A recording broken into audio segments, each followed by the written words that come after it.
We have Mayuresh Joshi with us on the fundamentals. So let's straight away get to them. Gentlemen, good morning. Thank you for joining in. Mayuresh, I'm opening first with you. Now, up until Monday, Tuesday, there was a very different market. We didn't have to think about oil and geopolitics. But now, that's again a variable which we are constantly tracking. But do you think it's in the rear view mirror already? How are you looking at the week, this volatility, and the fact that now we're getting into full-blown earnings season? Morning, Survi. Morning, Raja. No, two things. One, I think with the escalation coming back on the cards, I think one really doesn't know how the weekend will probably play out. And therefore, I think this weekend becomes extremely critical in terms of geopolitics once again. And therefore, all the ancillary things associated with that. If it escalates again, does the Strait of Hormuz goes down? Are we back to the situation where ships are not passing, food prices spike, etc.? So I think this weekend becomes extremely critical in terms of the geopolitical perspective. And the second element, which obviously leads us to believe that earnings, as the earnings season unfolds, the updates, Surbi, have been pretty strong so far. I think whether it's banks, NBFCs, a few of these staple companies which have reported very decent set of numbers. A few of the pharma companies are probably reacting very positively. And therefore, I think how the earnings season progresses, along with what happens on the geopolitical front, will obviously guide the direction of the markets. So for us, I think it's going to be very stock specific as we enter the markets. I think the markets have done a very decent move over the last few weeks. I think they will only react now in terms of how earnings behave. And therefore, our positioning is stick with sectors and stocks where the belief is that the earnings will probably hold out relatively better compared to the rest of the world. Now, Mayuresh, you spoke about earnings, so let's get your take on what we heard from TCS yesterday. Numbers, I think, were more or less in line. In fact, contrary to some fears that there'll be negative growth or absolutely zero growth, at least they managed, just 0.4%. What thoughts from what you heard and saw? So I think, Surbi, most analysts were getting into the numbers with a very tepid view. The expectation largely in terms of how revenues were expected to play out, the margins, they were obviously expected to be soft because TCS always announces wage hikes in the first quarter itself.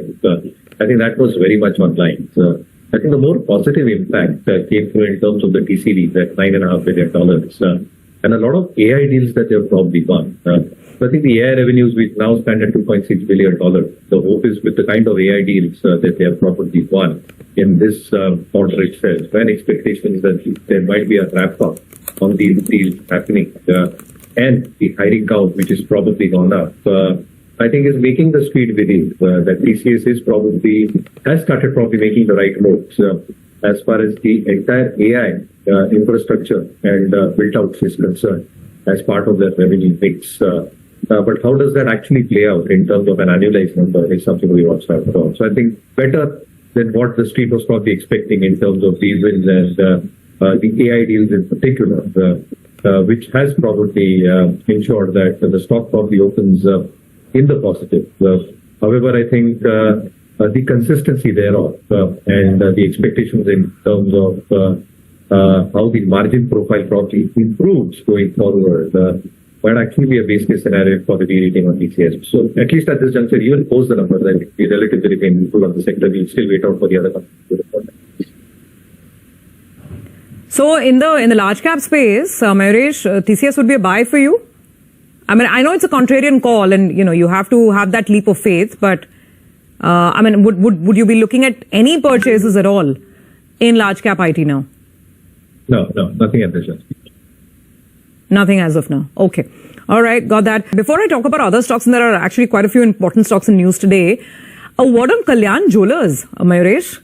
It's been, I think, the biggest roller coaster stock of the week. The week started when the update came in and Kalyan fell, and Kalyan has been falling for months now. And then there was this brokerage note, I think it was a Citi note, right? And Citi had a big upside target. And since then, the stock has gone into an overdrive. We should show a slightly longer chart. Let's pull up a chart.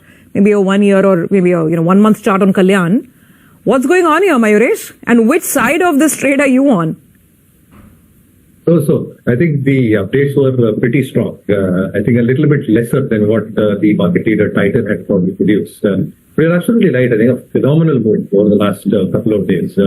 On the date of the update, I think it corrected, but the next 2 days, I think it just moved one side, and a parabolic move is what we've probably seen. But our own sense still remains very, very constructive. I think for the industry as a whole, I think the organized market is still 40 to 50% of the overall market that we probably see. A lot of measures that the government has introduced over the past few years, including certification, including the tax rules, in terms of having your PAN card displayed over 2 lakh purchases, the e-way bill, which has become very, very mandatory, and the curves that they probably put in terms of illegal smuggling that probably happens, makes us believe that organized players should benefit over the next few years quite significantly. Having said that, I think within the space itself, I think we still continue preferring the market leaders, so the Titan, and we did hold on to a mid-cap stock, Thangamai, which has moved even more exceptionally and has given parabolic moves. So to a certain extent, I think Titan still remains an actionable item.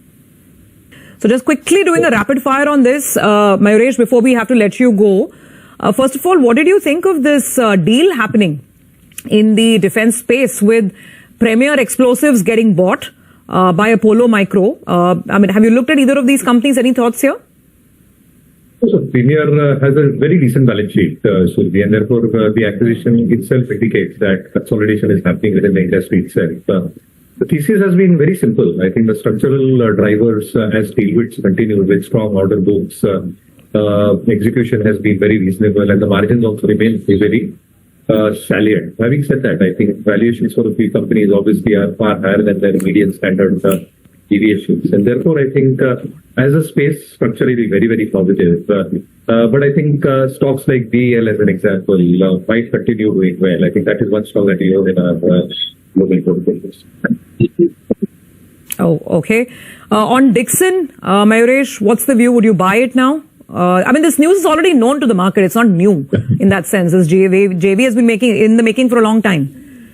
So, in the EMS space, how do you view Dixon? Also positive development, and as you rightly pointed out, Sylvia, I think in the news, what it adds is around 13 to 15 million smartphones as far as the volumes are concerned. They also get to use their facilities, which also alleviates the capex required in terms of setting up such infrastructure as well. And maybe some element of a forward or a value-added product range, including camera displays or some interactive modules as well, which can add to the module, to the margins of Dixon as well.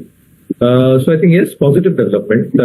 Sirma SGS as well. I think what you've probably seen in terms of the company delivering in terms of its revenue growth, the diversification in terms of sector allocation, the margins at 12%. So I think the growth dynamics are clearly there. The tailwinds are clearly there. But the only argument against these stocks is extremely high valuation. So they need to continue growing at a humongous pace to probably justify the forward multiples as well. So I get it. You're positive on the development, but maybe wouldn't rush to buy the stock right now. So Mayuresh, before you let us go, before we let you go and you let us go this Friday morning, give us some ideas. So Thangamai was one. Maybe one or two other stock ideas. No, Thangamai was way earlier that I suggested, so I think that is good. So it is not an actionable anymore.